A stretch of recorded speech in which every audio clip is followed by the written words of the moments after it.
الحمد لله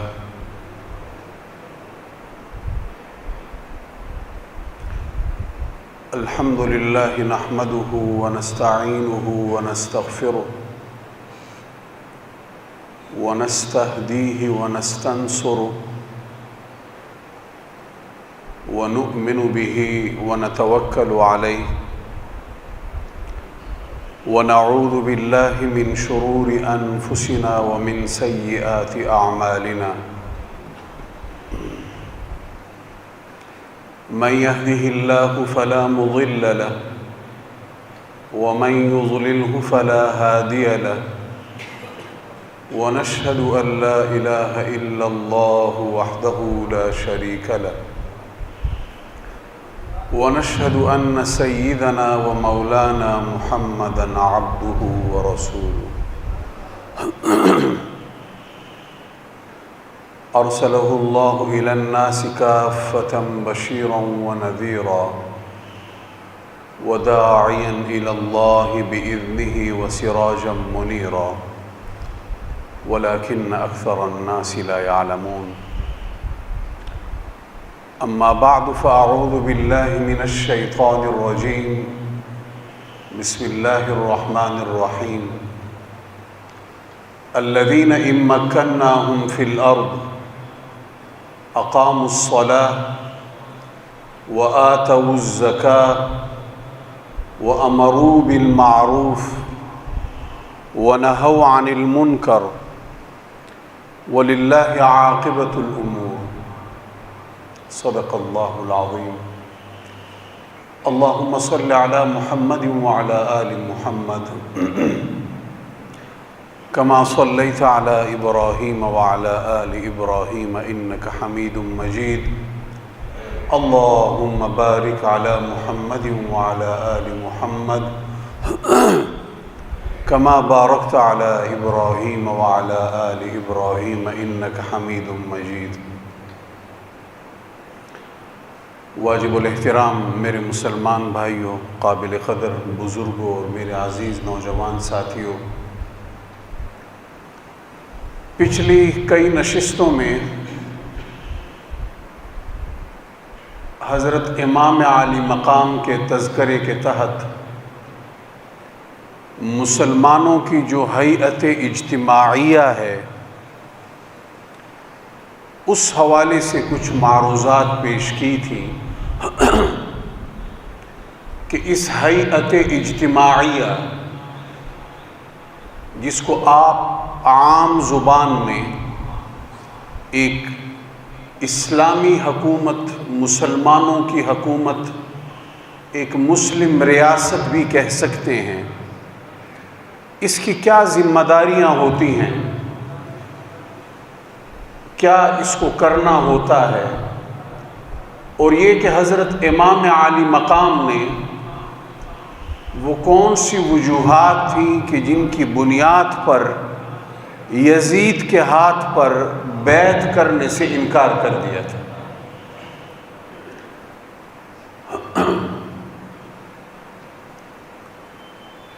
یہ گزارش میں نے کئی بار عرض کی کہ یہ مقدمہ بہت تفصیل کے ساتھ سمجھنے کی ضرورت ہے۔ انسان اکیلا کچھ بھی نہیں ہے،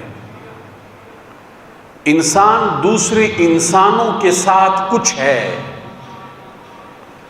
پھر وہ باپ بھی ہے، وہ بیٹا بھی ہے، وہ شوہر بھی ہے، وہ بیوی بھی ہے، وہ بہن بھی ہے، وہ بھائی بھی ہے، وہ دوست بھی ہے، وہ رشتہ دار بھی ہے، وہ رعایا بھی ہے اور وہ حکمران بھی ہے۔ اور اگر وہ اکیلا ہے تو پھر وہ کچھ بھی نہیں ہے، اور حقیقتاً جو اکیلی ذات ہے اپنی ذات میں اور اپنی صفات میں وہ صرف اور صرف اللہ وحدہ لا شریک کی ذات ہے۔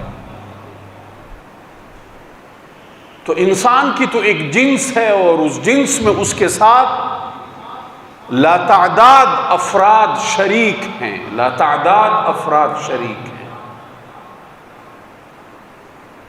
تو اس لیے اس کو ایک اجتماعی شکل میں رہنا پڑتا ہے۔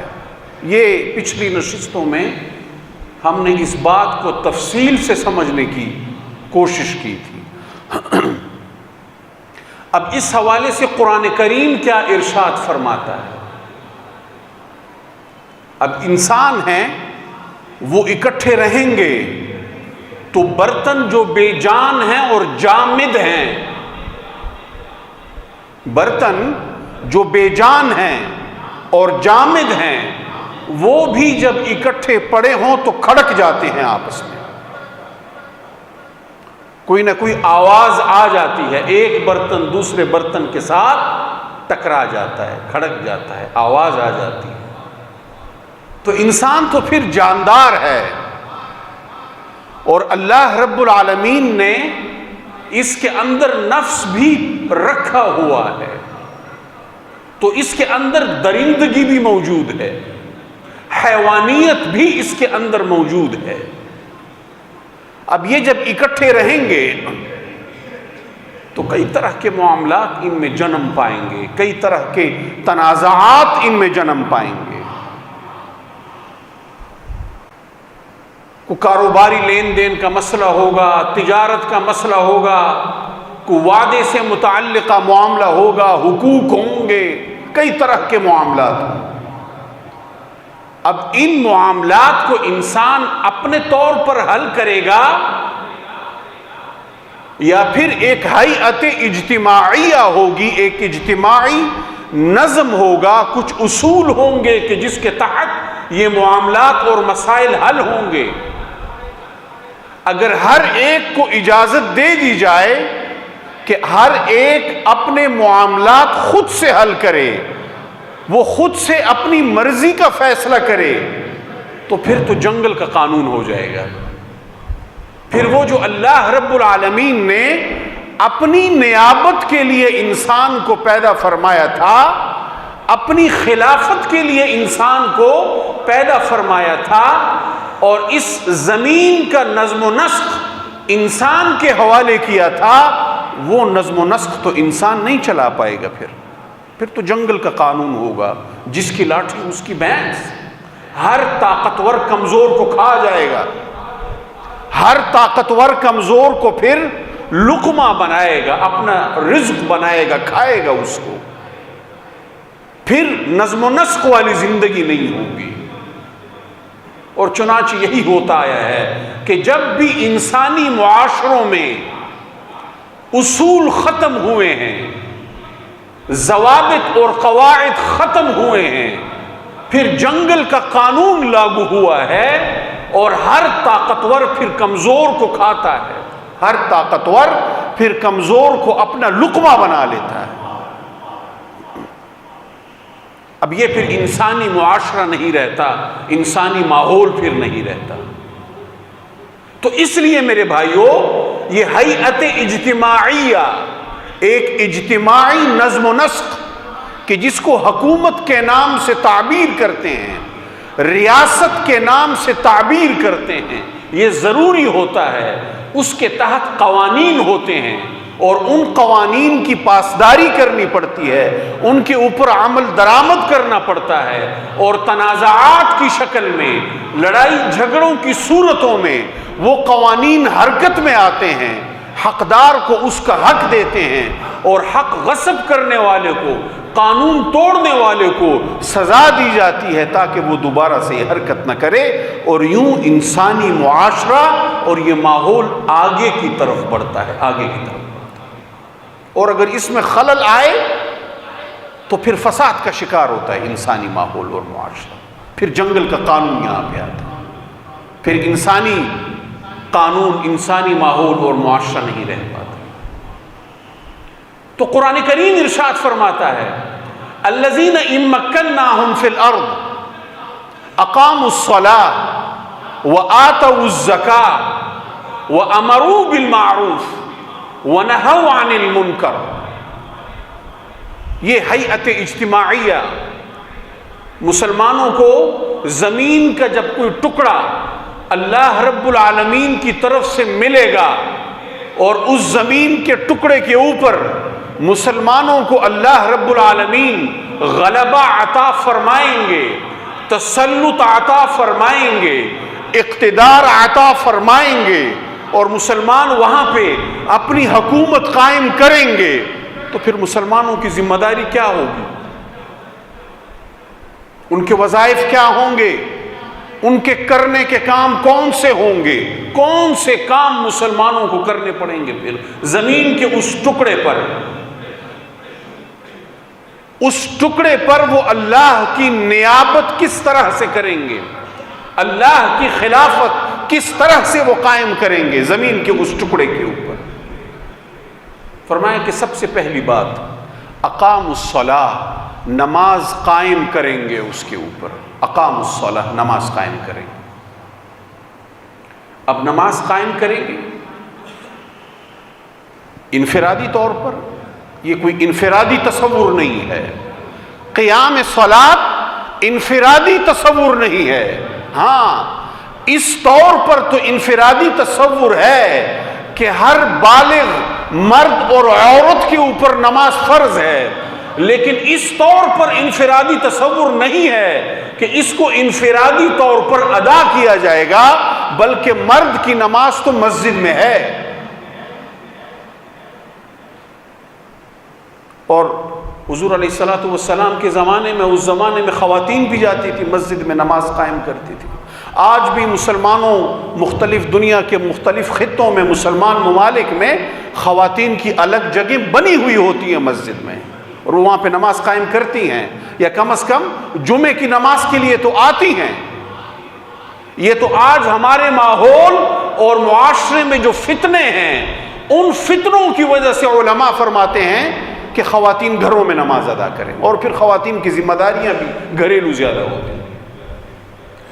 تو قیام صلاۃ کا تصور یہ انفرادی نہیں ہے، یہ اجتماعی ہے۔ چنانچہ آپ دیکھیے جناب نبی کریم علیہ الصلوۃ والسلام کو جب مدینہ منورہ کی صورت زمین کا ایک ٹکڑا اللہ رب العالمین نے عطا فرمایا، یوں کہ اس کے اوپر مسلمانوں کو تسلط عطا فرمایا، مسلمانوں کو اقتدار عطا فرمایا، تو حضور کیا کرتے ہیں؟ جب قباء پہنچتے ہیں تو مسجد کی بنیاد رکھتے ہیں، اور جب مدینہ منورہ پہنچتے ہیں تو مسجد کی بنیاد رکھتے ہیں، پھر مسجد کی بنیاد رکھتے ہیں۔ اور نتیجے میں آپ دیکھیے پچھلے 1400 سالوں میں مسلمان جہاں جہاں گئے، دنیا کے جس خطے میں گئے، جو سب سے پہلا کام مسلمانوں نے کیا وہ یہ کہ چھوٹی بڑی مسجدیں وہاں پہ تعمیر کی، چھوٹی بڑی مسجدیں وہاں پہ تعمیر۔ چنانچہ عرب جب آئے، آپ اندرون سندھ جائیے، آپ بلوچستان کی بلوچ بیلٹ میں جائیے، عرب جب یہاں پہ آئے تجارت کی غرض سے، تو آپ کو سینکڑوں سال پرانی مسجدیں ملیں گی۔ جاوا، سماٹرا، ملیشیا، انڈونیشیا، وہاں پہ جب عرب پہنچے، آپ کو وہاں پہ آج سینکڑوں سال پرانی مسجدیں ملیں گی۔ اسپین میں جب مسلمان پہنچے، یورپ میں جب مسلمان پہنچے، تو آپ جائیے وہاں پہ سینکڑوں سال پرانی مسجدوں کے آثار وہاں پہ آپ کو ملیں گے۔ معلوم یہ ہوا کہ مسلم سماج کی بنیاد، مسلم معاشرے کی بنیاد محمد الرسول اللہ صلی اللہ علیہ وسلم نے مسجد کے اوپر رکھی ہے، مسجد کے اوپر۔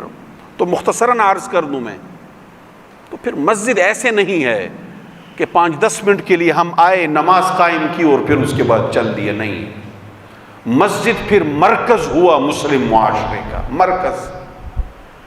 اور ایک طویل تفصیل ہے اب اس کے اندر۔ مرکز ہوا یہ مسلم معاشرے کا کہ جہاں پہ مسلمان 5 وقت آتے ہیں، ایک دوسرے کے ساتھ ملتے ہیں، ایک دوسرے کے احوال سے خبردار ہوتے ہیں، ایک دوسرے کی بیماری اور اس کی صحت سے متعلق خبردار ہوتے ہیں، پھر ایک دوسرے کی خبرگیری کرتے ہیں، ایک دوسرے کے دکھ سکھ میں اور دکھ درد میں شریک ہوتے ہیں، اور یہ تمام تر جذبہ وہ مسجد سے لیتے ہیں۔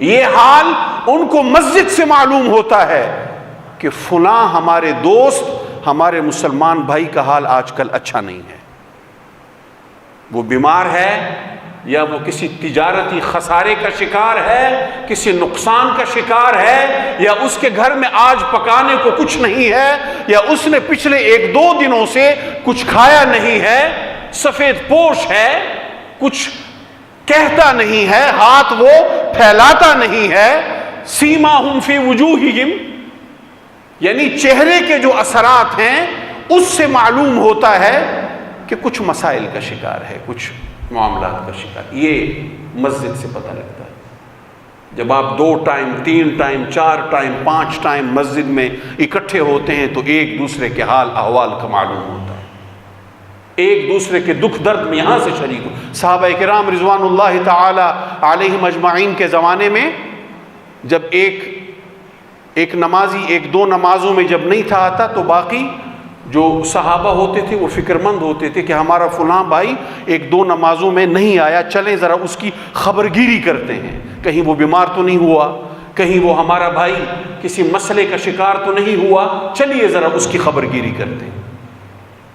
اور مسجدوں میں ہی مسلمانوں کے احوال معلوم ہوتے تھے، اور پھر ان کی مدد کے لیے مسلمان اٹھتے تھے، چاہے وہ صدقات کی صورت ہو، وہ زکوٰۃ کی صورت ہو، وہ ہدایہ کی صورت ہو، کیونکہ حضور نبی کریم علیہ الصلوۃ والسلام کی واضح روایت ہے کہ المؤمنون کجسد واحد، روایت کا مفہوم ہے کہ مسلمان تو ایک جسم کے مانند ہیں، ان اشتکا عینہ اشتکا کلہ وان اشتکا رأسہ اشتکا کلہ، اگر آنکھ میں تکلیف ہے جسم میں تو پورا جسم اس تکلیف کو محسوس کرتا ہے، اور اگر وہ تکلیف سر میں ہے تو پورا جسم اس تکلیف کو محسوس کرتا ہے۔ تو ہمارے ماحول اور معاشرے میں اگر کہیں پہ کوئی اکیلا مسلمان یا مسلمانوں کا کوئی گروہ تکلیف کی صورت میں ہے، مشکلات کی صورت میں ہے، تو بطور مسلمان یہ ہماری ذمہ داری ہے کہ ہم اس کی تکلیف کو محسوس کریں، اور اس تکلیف کا احساس ہمیں مسجد دلائے گی۔ مسلمان جب تک ایک دوسرے سے ملے گا نہیں، اس کی تکلیف کو محسوس کیسے کرے گا؟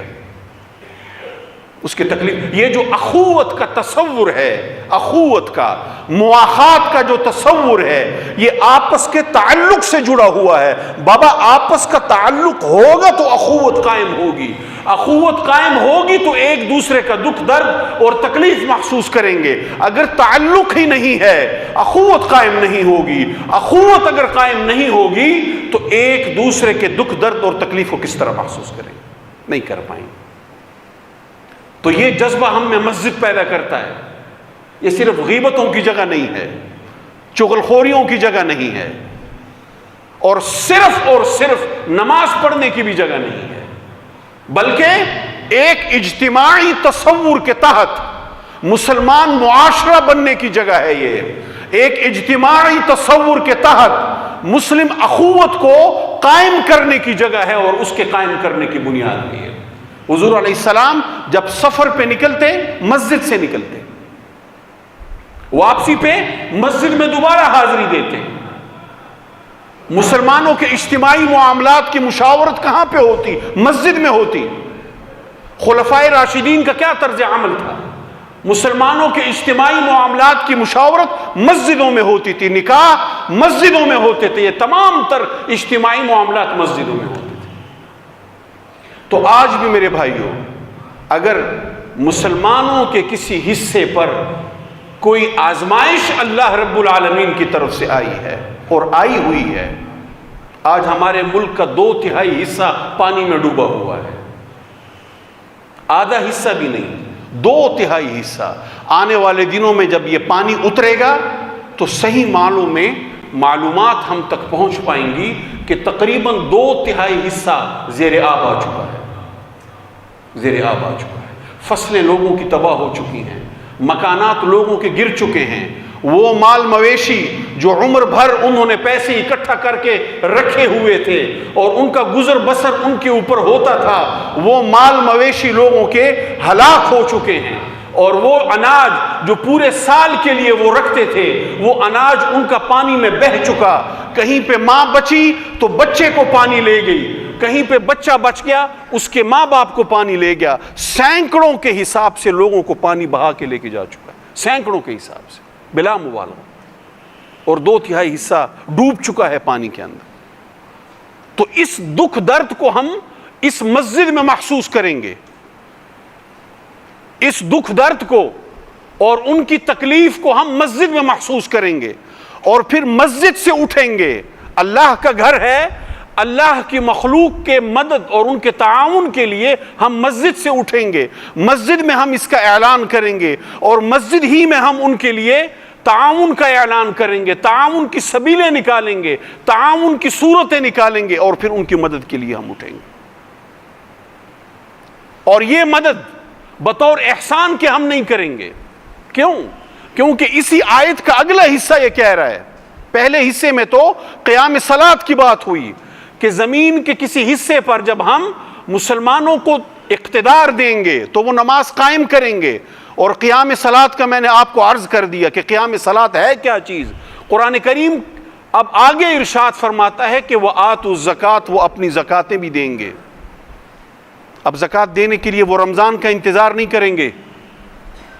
زکات ایک پورا تصور ہے اللہ کی راہ میں خرچ کرنے کا، محروم طبقات کے اوپر خرچ کرنے کا، ان لوگوں کے اوپر خرچ کرنے کا جو ضرورت مند ہیں، جو ضرورت رکھتے ہیں، ان کے اوپر خرچ کرنے کا ایک پورا تصور ہے، ایک پورا نصاب ہے، ایک پورا سلیبس ہے، ایک پورا فلسفہ ہے زکات. اس کے لیے ہم رمضان کا انتظار نہیں کریں گے، بلکہ موقع آ چکا ہے، موقع آ چکا ہے، ہمارے سروں کے اوپر ہے. ہمیں اپنی زکاتیں نکالنی ہیں. وہ حساب کتاب جو ہم شعبان میں کرتے ہیں یا رمضان کی ابتدا میں کرتے ہیں، وہ حساب کتاب ہمیں ابھی کرنا پڑے گا، اور ابھی اپنی زکاتیں نکال کے بھیجنی پڑیں گی.